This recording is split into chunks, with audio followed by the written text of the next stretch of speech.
It's a privilege and a pleasure to be able to come to speak at the Do Lectures. The reason I was invited, I think, is because David and Claire from Howie's came on one of my courses last year, and it grew out of that experience, grew one or two thoughts about what real bread is and what we might do to bring real bread back into the community and into literally all our hands. 650 years ago in France, just as in England, there was a movement of the peasants. That English word is an unfortunate one because it doesn't have any of the sense of the French word paysan, which means people of the land. And it's used rather dismissively, and has been for many generations, I suspect, in this country, to denigrate the work that's done by the people who grow the food that we all depend on. This movement against the oppression of the feudal landlords, which became very intense towards the end of the 14th century, was secretive. It had to be, because otherwise people would have been arrested and further oppressed for organizing with their fellow countrymen.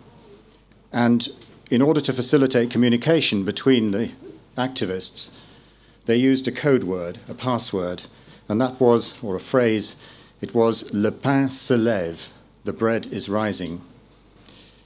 I want to take that as my theme today because I believe literally and metaphorically that the bread is rising. And I'm going to tell you why I think the modern bread system, as it's developed in this country and in many, many others, is unsustainable. And then I'm going to say a few words about what I think we can do about it. Not necessarily to make that system more sustainable, but to evolve a way of making bread which produces vitality, health, and satisfaction in those who make it. So, why is the modern bread-making system unsustainable? Well, literally, like almost everything else we do these days, it's unsustainable for the very obvious reason that it's completely dependent on petroleum, on the high use of energy. It's evolved because petroleum was there relatively cheaply. So the distance between the farmer who grows the wheat or the rye and the miller who mills it into flour and the baker who bakes it into bread has been blasted apart by petroleum. It's now many, many hundreds of miles usually, maybe even thousands, between the source of the wheat and the miller and the baker, because between each of those functions is interposed distance and profit. So we have centralized mills, usually located on the seaboard, to reflect the fact that we imported a lot of our wheat and have done for the last 250 years or so from distant lands. And we have distance between the mills and the bakeries, and between the bakeries and the central distribution depots of the supermarkets, between the supermarkets and the customers who have to travel there to buy the bread. So clearly, in an age when petroleum is becoming more expensive and eventually less accessible completely, that system either has to adapt itself to the use of less energy or it won't survive. But I have a further complaint about it, in fact quite a few, which I'm going to enumerate now, and that is to do with the quality of what is produced by it and the way in which it's produced. Among other things, the system causes alienation throughout its progress. It alienates mainly the people who work in it. And it's no accident that there is now a skills shortage in the bakery industry of major proportions. The big bakers regularly wring their hands and say we can't get skilled people to do the work that we want them to do. And there is a demand for relaxing immigration rules to allow more East European bakers who have a very good training and can actually make bread. But the problem is that the big bakers have systematically de-skilled the job, expecting people to stand by machines doing one operation, rather than participating in a whole process from start to finish making good bread. So they deserve the skills shortage that they've currently got in many ways. But I don't want to say too much more about that until the end, about what we might do about making bread ourselves or in small communities. For me, the main problem is that the product itself has, through a series of small steps, become very different from what it was and what it could be again in future, and what, in my opinion, it should be. I'm going to have to rush through this a little bit because I want to leave time for questions at the end. but I'm going to break it down into three sections. One is the nature of the wheat that, and I'll concentrate mainly on wheat, although it of course applies to other things like rye and to some extent barley and oats as well. But wheat is our primary bread-making cereal, and that's what I'm going to talk about. So the wheat that we grow is one section. The next is the way we mill it, and the third is how we turn that flour into bread. And each of those parts of the food chain, of the bread chain, has changed quite significantly over the last 100 years or so.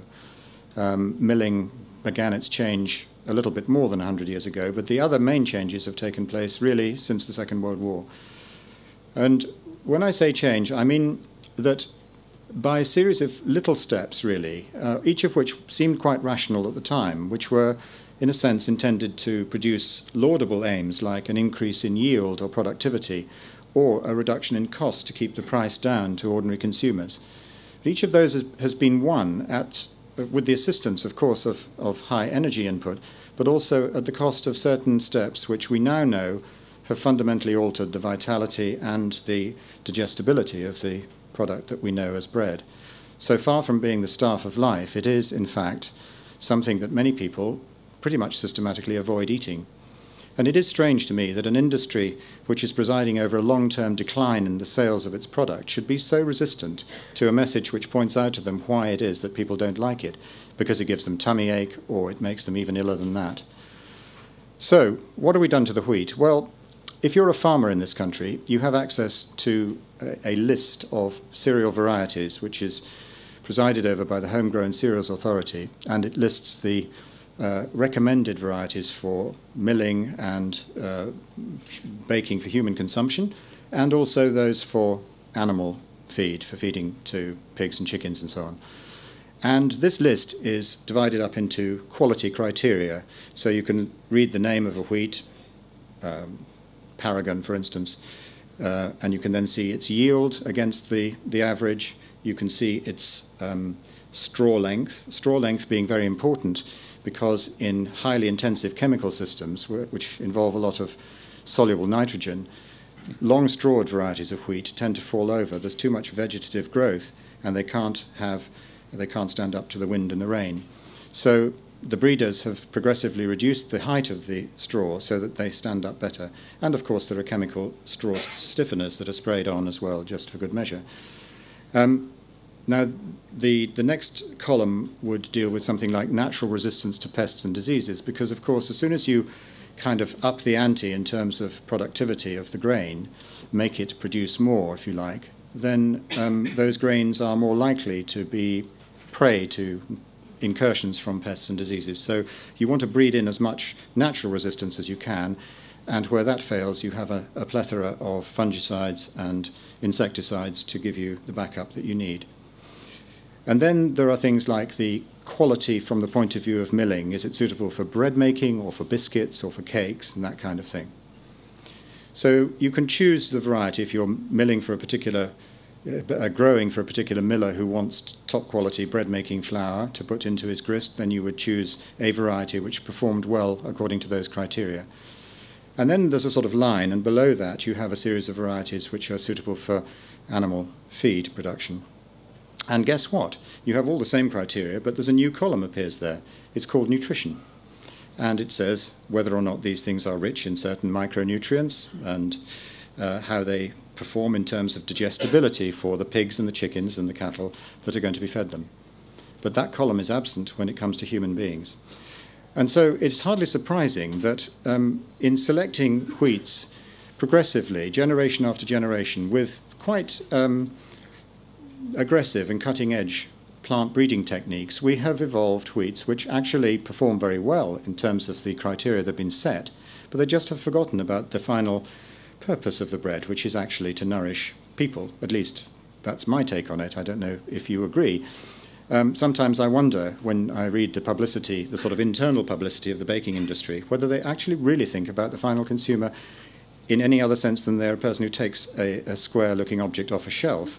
At that point, their interest seems to subside somewhat.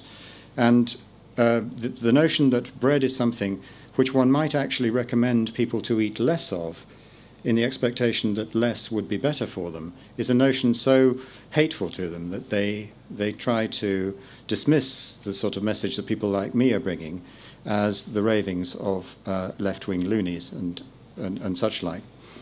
But when you get that sort of reaction from people, you usually know that you're onto more or less the right thing. So I persevere. Now, we've got wheats which have been bred for intensive systems, which are, in a sense, progressively less nutritious.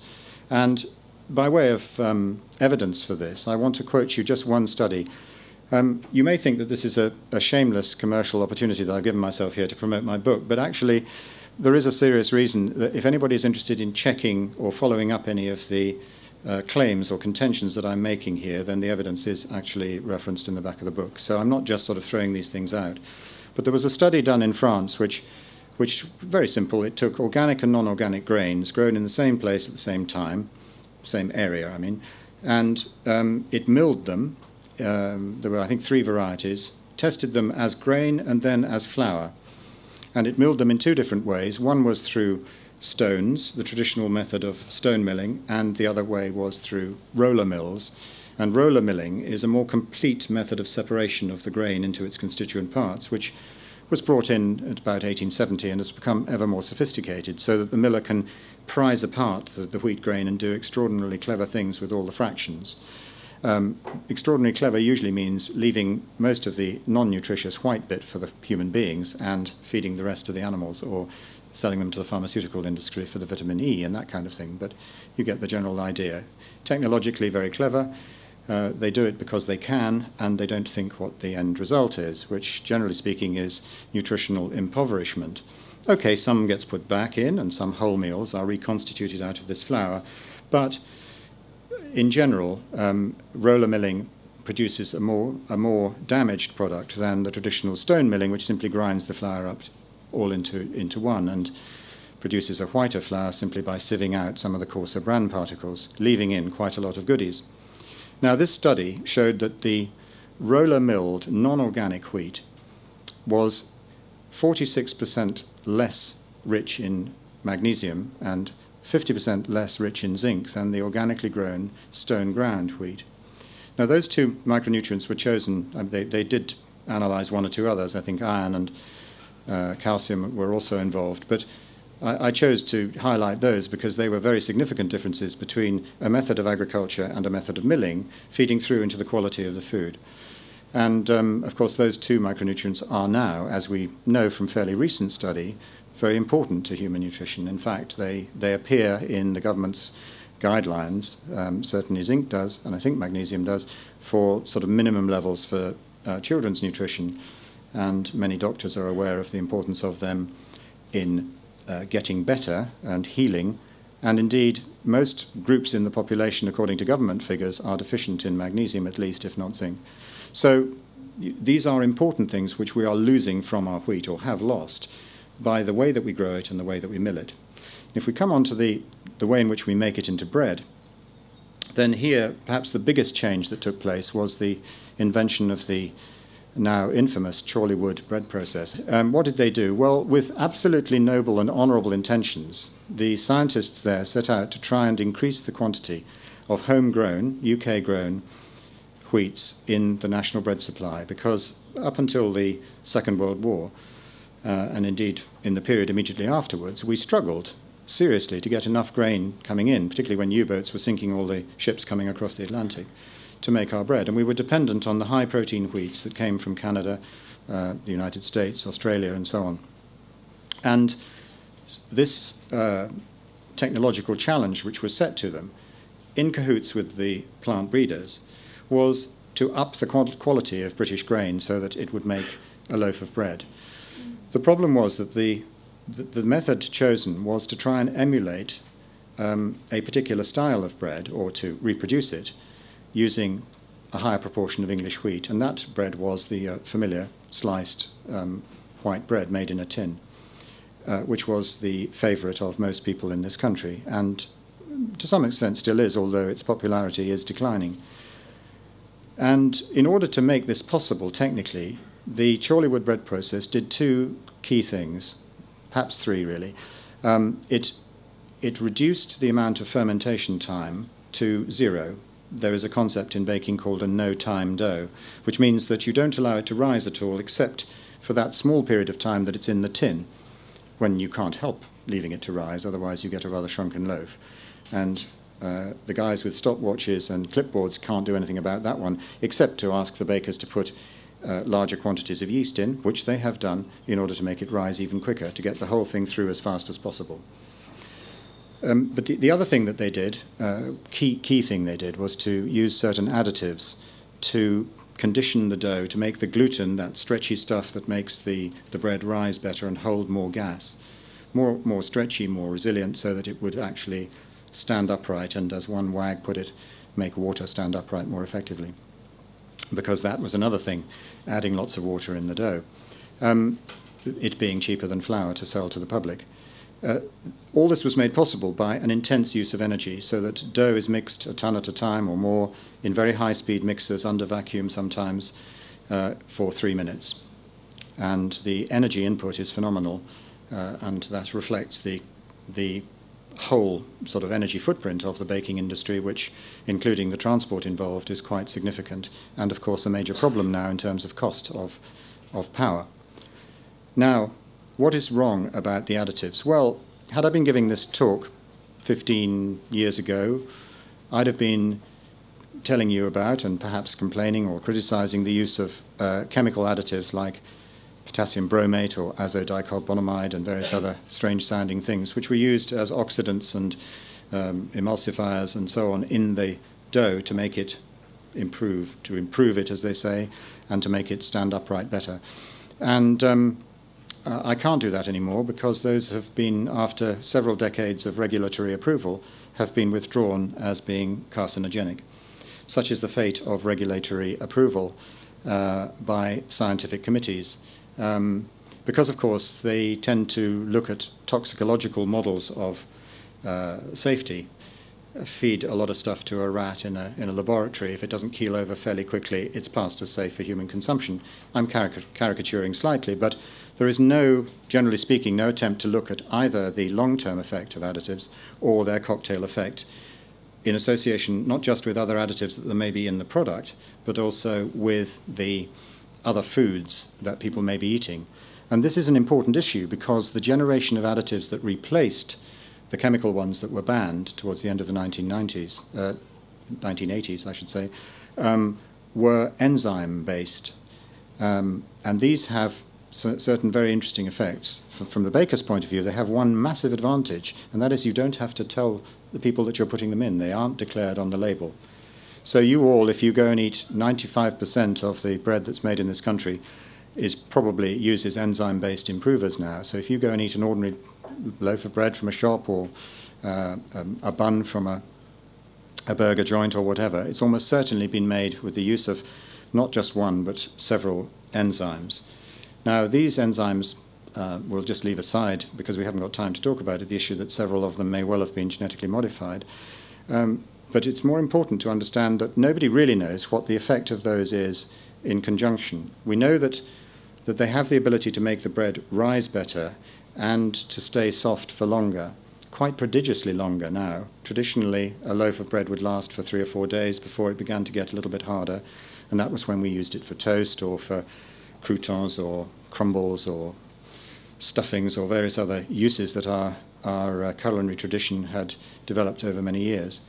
But now bread stays soft and squidgy pretty much until the mould overtakes it and it decomposes.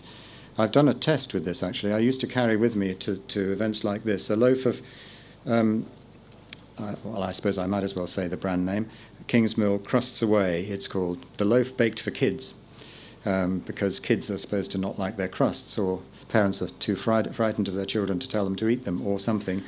And this loaf was designed not to challenge their tender little gums, and so the crusts had been cut off. And a friend of mine sent me one of these loaves in order to, as a joke really, and saying, this is what you're up against. And I brought it out and sort of held it in front of people saying, you know, this is the problem. And I squeezed it together like this, and it expanded again like a concertina. And that was sort of a couple of weeks after it had been baked. And then it hung around in my box of books and papers and things. And the next talk I gave, I brought it out again and said, oh, by the way, this is still in the same state as it was a week ago. And this went on for several weeks in the autumn of 2006. And in fact, nearly 3 months after its baking date, it was still doing exactly the same thing. Now, it did eventually go mouldy, but that was because, to my great embarrassment, with the autumn, I live in the country, and the autumn ingress of small furry things from the garden, one of them got into the kitchen and found this box of stuff on the floor, hopped in, but curiously enough, only ate the packet. It had eaten rather more of the packet than of the contents, which was probably a wise choice from the point of view of its digestion. But that allowed air into the packet, and eventually it began to go mouldy at that end. And I obviously couldn't carry around a mouldy loaf of bread to show people. And so as I threw it away, I just tested the bit at the end which wasn't mouldy, and it was just that same sort of soft texture that it was after it came out of the oven. Now, that may be just a wonderful technological achievement, delivering fresh bread to people pretty much in perpetuity, and that's the way it's marketed. But you have to think, what is that doing to our insides? Because, as we all know, when we have a jippy tummy, when we've been slightly ill and are just recovering, haven't eaten anything for a couple of days, you know, that sort of thing you occasionally get, what do you want when you're just beginning to start taking solid food again? My hunch is you probably want, you know, something dry, a rusk or a biscuit or maybe a little bit of dry toast, certainly not with any fat on it, certainly not anything squidgy or fresh or succulent like a freshly baked loaf of bread. That's my experience anyway.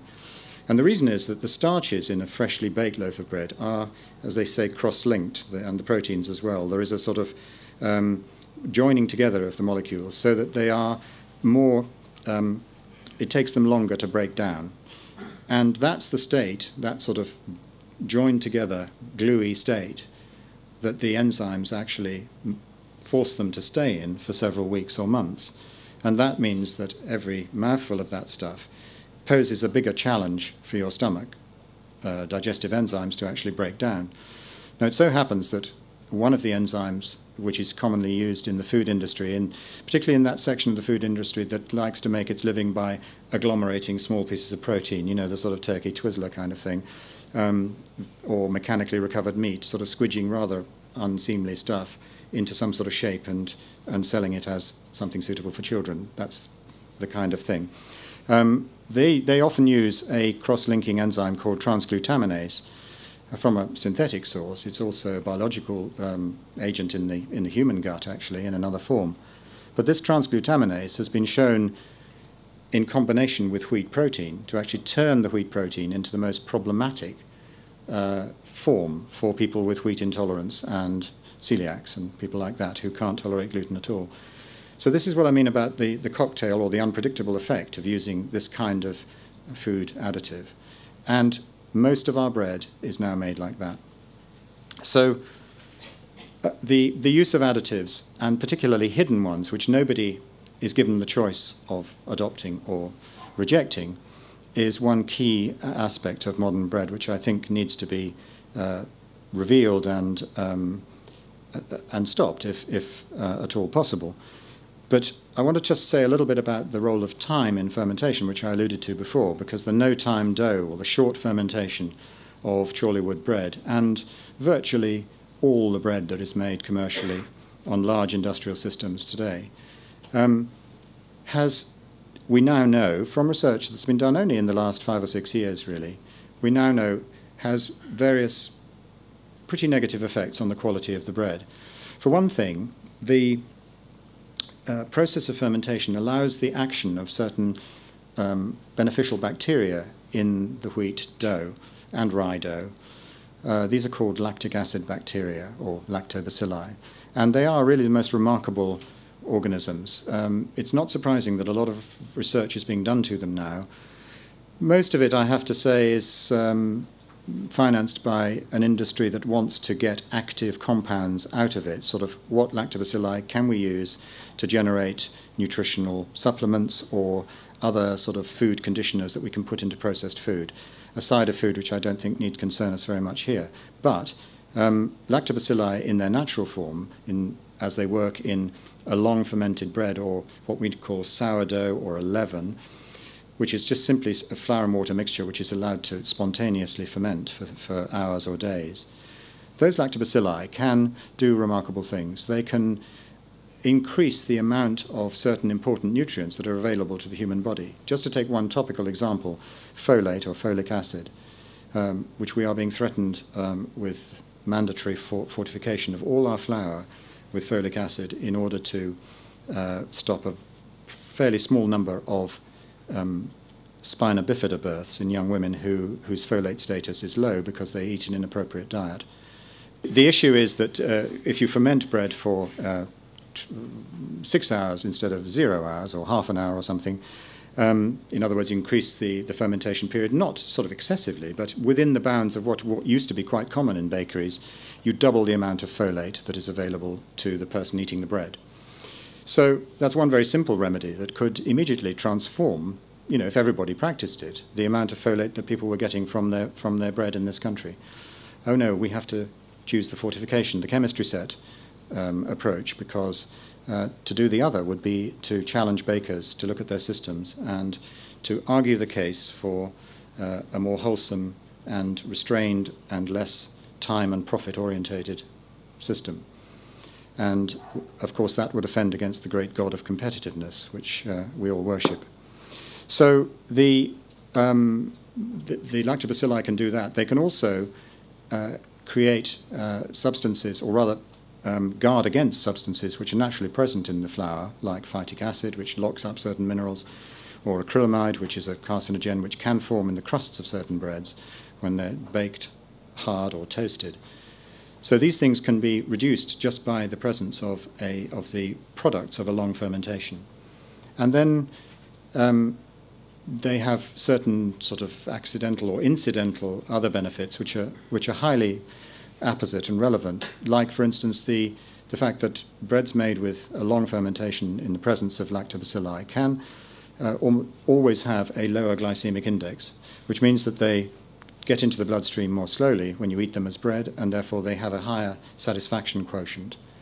And this is an important factor in the context of a society which has been described as obesogenic, in other words, tending to encourage us all to overeat and to become fat. And it really isn't good enough, in my opinion, for the food industry to say that there is no such thing as an unhealthy food, there's only an unhealthy diet. Because if the foods themselves have been so nutritionally hollowed out, as I've tried to indicate that we have done with our bread, that it means that people need to eat 3 slices when previously they would have got all they needed from 2, then that is what I call an obesogenic diet or atmosphere, because your body is saying, hang on, I've had 2, I ought to be satisfied, but curiously I'm not, therefore I will eat another. And it's something that goes on, of course, at an out-of-awareness place in our consciousness. So the role of fermentation is one that has been grossly underestimated. We now know that it is important that time takes place somewhere in the baking process, and there is an urgent need to revise our entire bread-making method to put that time back in. We will find, if we do that, that the quality of the bread that results from it, if the research that's been done to date, and I readily admit that very much more is needed, is to be believed, we will find that the nutritional quality of the bread and the nutrient density, as they tend to call it nowadays, of the bread will amply justify the extra cost involved if you only quantify the cost in terms of the extra time it takes.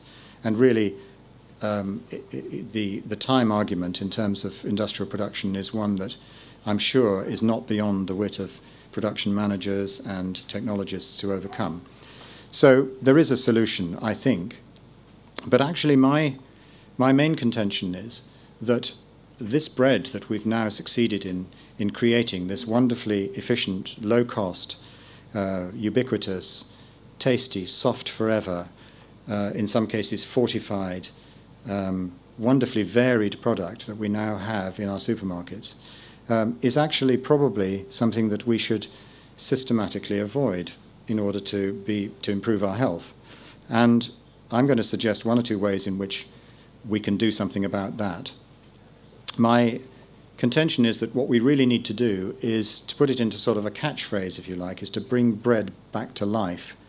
And by that I mean at several levels, to bring it back to life in terms of the process, because the life has been sort of squeezed out of it in terms of the hidden life of the yeasts and the lactobacilli, which come to life during that extended period of fermentation and do all kinds of very good things for us. And so we want to bring that element of life back into bread.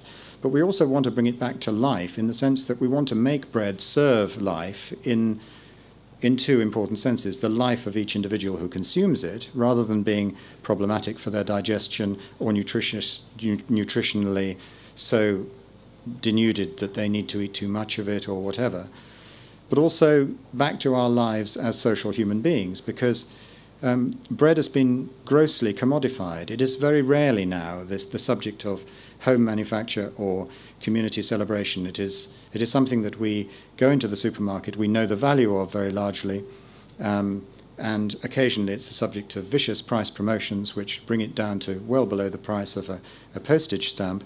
And in certain of the price wars that occurred in the 1990s, it was possible to see pig farmers going in with supermarket trolleys and buying large quantities of industrial bread because it was cheaper for them to do that than to buy ordinary feed for their pigs. So that degree of insensitivity or denigration of one of our national staple foods seems to me to speak volumes about the way we see ourselves and our food culture. And I want to suggest that an alternative is possible. So I'm suggesting that we can, by stages, progressively, not all at once, but according to our lights and interests, we can opt out of the bread system. We can make it ourselves. It's easy. Those of you who are coming tomorrow, I hope will find out just how easy it is. And by easy, I don't mean easy in the sense of just sort of putting it into a bread-making machine, pressing a button easy, but actually easy to do it properly, because it's even easier than that, because you don't even have to switch the mixer on. If you do it with your hands, that is. But I don't necessarily mean that everybody has to make their own bread. I know Satish Kumar believes exactly that, and what a wonderful possibility that might be. But I'm thinking more of informing ourselves as to how easy it is to make it by hand, and then to support those people who are trying to do it in a way which prefigures the relocalized, closer connected world of the future that beckons to us now, so that we might expect, for instance, to think of our bread not as something that we go and get from a supermarket necessarily, but something that connects us with the farmer who grew the wheat, who may be visible in our locality or not far away, and the miller who ground it into flour, and that those might be connected with a neighbourhood bakery of some sort, either our own domestic one or a community one, or a commercial one working in a small scale, connecting up those various aspects of the food system in a chain which is human scale and not so dependent on petroleum. I think that we might be able to do some of this by joining or participating in a thing that I'm helping to start at the moment called the Real Bread Campaign, which takes some of its inspiration from CAMRA, from the Real Ale campaign of the 1970s, which is still growing strong, and has the great advantage that it's open to everybody, not just the over 18s. So I hope that it should engage the interest and imagination of lots of people, young and old, because what we need to do with this campaign is to increase education and awareness about what constitutes real bread. Some of the things that I've said to you tonight, some of you will have been familiar with them, perhaps others weren't aware that you've been eating stuff that's not declared on the label, for instance, or that the indigestibility that you sometimes suspect may be down to the bread you've eaten is actually programmed into it by a series of steps that begin in the soil and the plant breeding effort and the milling and the baking and so on. And we can unpick that and put it back together again in a healthy way, but we need people to understand why that might be a good thing to do. And I think that we can do that in a spirit of joyful celebration and sharing, which actually gets to the heart of what bread is about. I'm not a particularly religious person, but I am struck by the metaphorical power of some of the key stories in the Bible, which often revolve around bread. And one of the ones for me which has most resonance is the story of after the crucifixion and Christ's rising from the dead, walking along the road to Emmaus and striking up a conversation with two of the disciples, and them not recognizing him until they sat down at table and broke bread. And that moment of breaking and sharing bread was the moment at which they recognized the person for who he really was. It seems to me that there's a lot in the familial and nourishing and nurturing environment of bread making and sharing which would repair some of the damage that our atomized, individualistic and greedy society has done so much to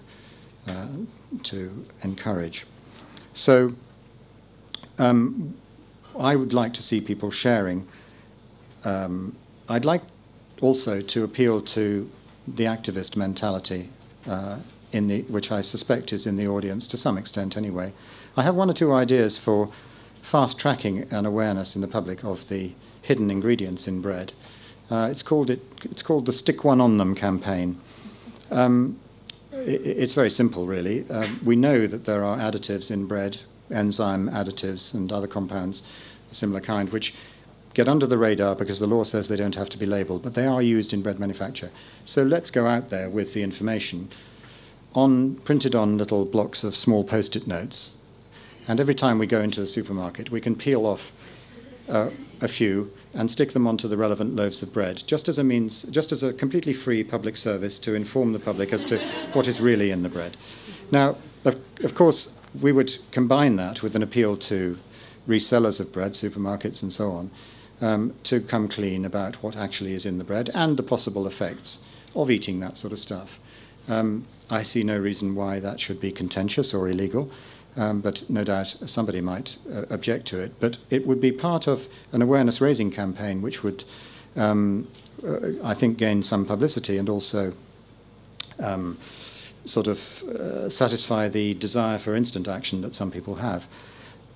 On a more serious note, there are, according to one estimate by an insurance company, about 7.5 million, probably more by now because this was about three years ago, this statistic, 7.5 million bread-making machines sitting in English kitchens and cupboards, not all of them being used regularly. And it would be nice to think that we could generate a national bread maker campaign where everyone was encouraged to get them out and use them. The reason would be, obviously, to make their own bread and to get that sense of empowerment and control over the ingredients that go in them, because you don't put any enzymes or other stuff into your own bread. You put flour, water, yeast and salt. You don't even need the milk powder that all the recipes for the bread makers tell you to put in there. So you can have control over it, and you might actually begin, as many people have, to take an interest in the process and then to take it further and to do it more regularly with or without the bread maker. But one of the key things that would be really interesting about that would be to tie it up with carbon footprint campaigning, because it's almost certain that making a loaf of bread, if you take it from the flour bag stage to the table where it's consumed, making a loaf of bread in your kitchen in a bread maker has a much lower carbon footprint than going to the supermarket and buying one. They use very little energy, actually. They're quite compact and well insulated. And the distance of travel, of course, is only a matter of feet. So if we could show that the number of sort of tons of CO2 that would be saved by everybody making their bread in a bread maker, we could have a make your own bread in your bread maker, save the world kind of campaign, which I think would excite certain people's imagination and also raise the issue about the energy dependency of the current bread system, which is, of course, its Achilles heel, apart from the fact that it screws up our guts. Now, there is somebody who is planning a campaign, an element of a campaign, which I think is the most marvellous thing. It's one of the people from one of the larger sort of medium-sized commercial millers, Shipton Mill, who does a lot of organic grain. And John Lister is the owner of that concern. He's got an idea for making a sourdough or a leaven, a natural fermentation of bread dough, starting at Land's End and walking to John O'Groats, but stopping every day and making bread with that leaven and sharing it with whoever comes to wherever they're going to make the bread. And it could be, you know, one man and a dog, or it could be a group of people. The idea being that they then take a bit of the leaven and they take it back to their homes, their communities, and maybe some of them will do little legs themselves, walking for a day or two further down from the sort of central spine of England into communities, sharing this one leaven, which will then infect the country in a kind of fungal network. And I think that's a most wonderful way of educating people in the simplicity of bread making and also its connectedness. And we could have a website which showed the kind of progress of this, like one of those sort of animations, you know, seeping out into all the distant parts of the country, bringing not only good bread that people make with each other, but a sense of community and of togetherness, which bread really is all about. And on the back of that, I propose an idea which I'm working on, and I'm sure other people are at the moment. You're familiar, I'm sure, with community-supported agriculture, the notion that people can have a different relationship with the people who grow the food, collaborating to help grow it or help finance it in advance, and share in some of the tasks when they're needed, rather than simply buying the product from a third party. I see no reason why one shouldn't have community-supported baking. Under current economics, it's quite difficult for small bakers doing real bread to compete with the low-cost, sort of subsidized by the planet kind of baking that our industrial bakers do. So in order to support them and make it possible for them to survive and prosper until they're really needed and the other guys go out of business, I propose community-supported baking, where people come together in a whole variety of different formats, if you like, from helping the baker on a kind of once-a-week basis to, as in one shop in Suffolk I'm working with, the community-owned and run shop, setting up from its 44 or so volunteers a little roster of people who do the bread every day. And it's not that difficult. It can be done in a way which makes bread for the people who come to the shop and maybe one or two passers-by. But what of course it does, apart from producing a source of good bread at affordable prices, is that it spreads knowledge, this very basic knowledge of how to turn flour and water into good food, back into the community where it belongs. And that, I would humbly submit, if there are any industrial bakers here, might be a better place to look to solve your skills shortage than in the training systems of Poland or Hungary, good as they are, and good as the bread that they produce there is. So, in conclusion, I would just say that although I'm not necessarily over-optimistic about the future as a whole, I am hopeful. And I'm hopeful because there is a definite sense, I think, in our society of something needing to be done about bread, no pun intended. There is that sort of ripple of interest and involvement which just is waiting to well up and transform itself actually into a final product, just in the way that good bread does, given time and attention and a little bit of humility. Ladies and gentlemen, le pain se lève. Thank you very much.